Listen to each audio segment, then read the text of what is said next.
Hey, what's up, guys? Damian Alexander here. Just wanted to give you guys a quick tip. When dealing with a buyer and it looks like the buyer may want to get an extension on the agreement, right? So if you're wholesaling, you get in a contract with the seller, maybe 30 days, 45 days, whatever, you get the agreement for. And you want to get your buyer in place. You want to do maybe 7 days with a buyer with your BC agreement, right?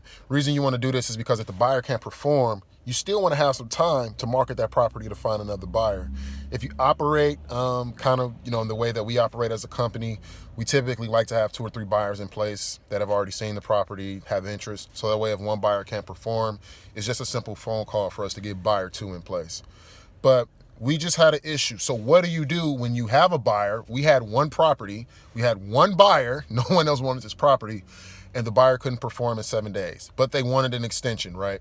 Well, you don't want to say, oh, well, you're the only buyer, take your time. You want to always sound like you have a hot deal and they can lose the deal if they don't perform, right? So what do?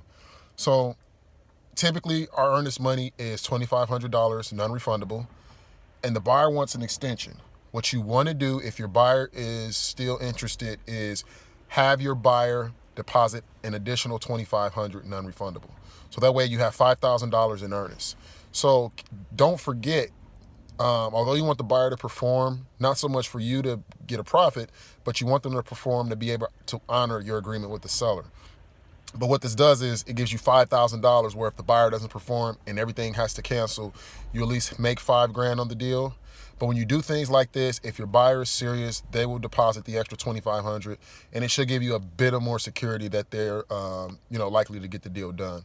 So we had this happen. We had one buyer, so I mean, you know, we were really dependent on this buyer to close this deal.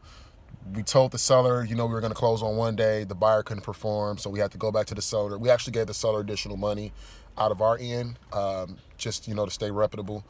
But it's huge. Just wanted to give you guys a tip. If a buyer wants to extend an agreement, don't just simply say yes and that's fine and then just, extend the agreement.